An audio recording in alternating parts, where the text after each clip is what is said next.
If this were a reverse scenario, if we had a bunch of white people beating up people of color flying the Confederate flag, it would be racism, racism, racism all over the Brian Williams press. Right. However, it was just the opposite. Right. It was a bunch of white people being beat up by a bunch of people of color flying the Mexican flag, and the Brian Williams press calls this a demonstration. You're absolutely right about this. This was a completely disgusting demonstration of bullying and force and intolerance. I found this very hard to distinguish between these images and the images we saw in the civil rights movement of white mobs surrounding African Americans who were trying to desegregate lunch counters at Woolworths and having food thrown at them. I saw this to be very, very similar, pelting people with eggs and all these sorts of threats of violence. This was not, obviously the finest moment for the left. I would have, if I had been there, I would have jumped in between the two and gotten that woman out of there.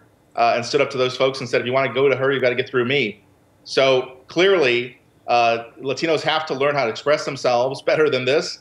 And they are doing nothing but empowering the Donald Trump forces in this country that ultimately point to examples like this and say, there you see, they're out of control. Elect us, we'll get them back in control. Yeah, I only got about 30 seconds left. But, I've got to say, I'm not sure when you said the Latinos in this country have to behave themselves, I'm not sure that some of those were U.S. citizens and even had a say in this discussion. I think a lot of them were Mexican Americans, people who were born in this country who should know better, who in fact were acting as Americans. And they found time to videotape the spectacle, but not to intervene and help this poor woman. Shame on them. Yeah. I think that we have to learn how to express our anger and disappointment much better than this.